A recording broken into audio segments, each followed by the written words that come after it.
This is sad, right? I always find it sad that trauma will affect our decisions. Trauma will affect everyone's decisions on doing things. It's a sad thing.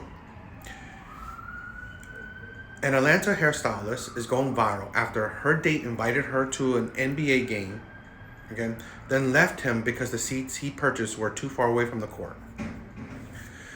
This is a thing where a lot of men have. You think that now the popular thing is like coffee dates, low investment dates, 50-50 dates, right? It's a sad thing because so many women, right? Men have dated so many bad experience with women, right? The dating process has been so unfair for men, has been so one-sided that a lot of men have changed how they approach things, changed how they approach dating. Because something like this will now possibly change that man into a coffee date kind of man, a low investment date, a 50-50 kind of date kind of man. And it's a sad thing, right? It is a sad thing that because traumas like this, because of terrible women, it now has put a bad taste in men. And this affect other men as well, because now men will think, wow, what if I'm trying to impress a woman, right? Trying to, I don't know, give her a good date, give her a fun date, give her a date that's different. And then she leaves me, use me for that date, don't ever see me again, so on and so on. So this is the problem where, and you know what? We don't have enough women speaking up about it or talking against it or just holding these other women to the fire. We don't. We mainly have men speaking out about this craziness. I'm more talking about like, creators, other creators. So this is the insanity. And again, this is sad because these things will now shape men's decisions, right? It now, the popular thing is like coffee dates, right? And in these last few years, coffee dates is very popular, or the 50-50 dates are becoming more and more popular because of bad experiences like these. And men have so many, okay? Men have for the longest time, and in my opinion, since dating started, men have always felt one-sided, right? It's always for the women. And men have accepted that reality, right? Where men have to pay, men have to, pick up or figure out the date. Men have to, just put in the effort when it comes to dating. But it comes to a point where the investment on the date, on the woman, is always a losing investment. And men, more and more men are starting to wake up from it, and they're just tired. So it's a sad thing. Absolutely sad, right? And I don't know. I just see this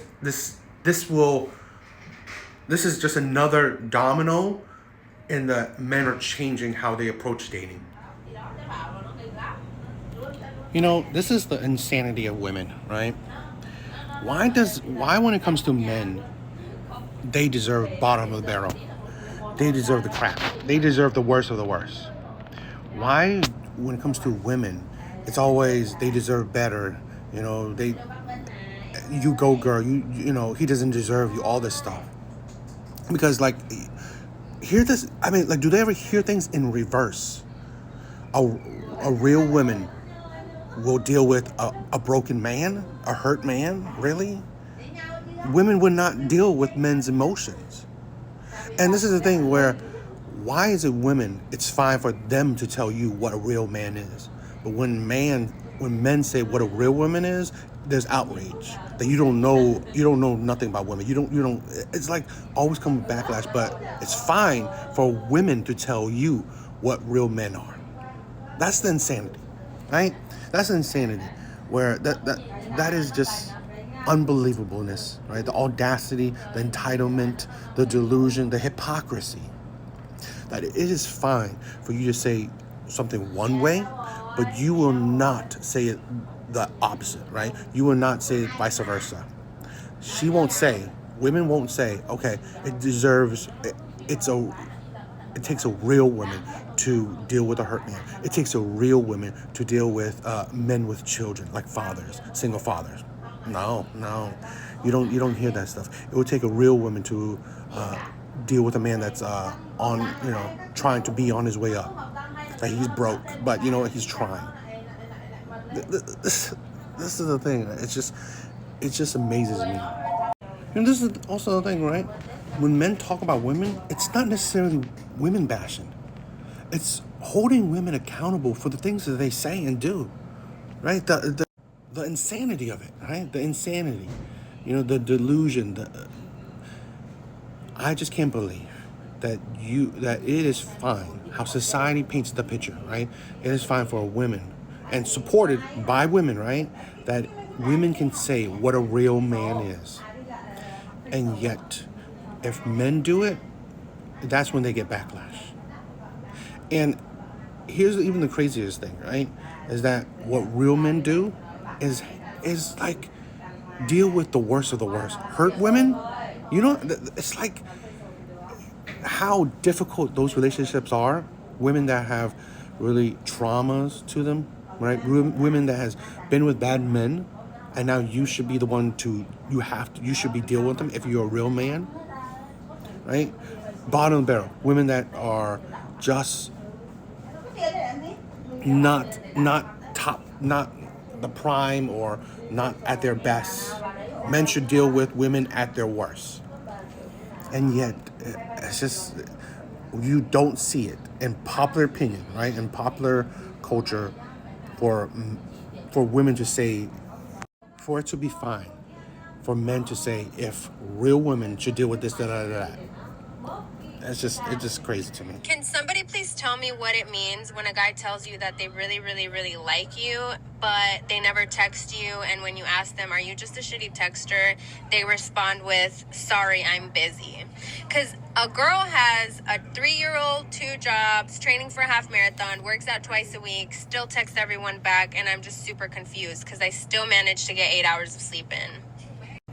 The price of a single mom that has high standards, right? This is the thing. What it means is that you're not that important. You are important when he wants a booty call, right? That's the thing. He doesn't value you. He sees no value in you besides, good looks and potential booty call. Because most likely this man, which most women put, and she's pretty, probably a very sought after man. He knows his value, and he sees this single mom as not that high of a value in his eyes because he can get plenty of women. This is the thing women don't understand, right? If you pick a man that's highly desirable, well, you're not the most important thing on his list. And I guarantee you, women like this will pick men that are top percent, or they are the pick of the litter, right? These men have high options, a lot of options. You're not the only one. So yeah, he may like you, but he only likes you when he's free, when he wants to like you, when he has time for you, when he wants to use you. This is the thing where women don't understand. Most likely, your standards should be lowered, but women don't want to lower their standards, which is fine. Women do not, no one has to lower their standards. But there comes a time when your standards does not meet reality. Women don't understand that her value, even though she's pretty, even though she maintains it, well, being a single mom, it lowers it. I believe, right? And plus, not just saying single mom, I bet you she just high maintenance and have high standards. So men that meet those high standards, well, does she meet those men's standards? Most likely not. So sad as it is, right? He likes you, but he only likes to use you. He only likes to use you when he wants to use you. But women are attracted to these type of men. These men that they can get any woman they want, or they have plenty of women to choose from. And you wonder why these men don't commit. You wonder why these men will manipulate you and use you, because you're not that important to them. You're just another woman that wants them. Okay, I like this. We're getting somewhere. And I only replied to the video because what I had to say would be too long. So if we prioritize coaching men on how to build successful families, then we can solve much of our problems. That is so true. Where do you think this coach would come from?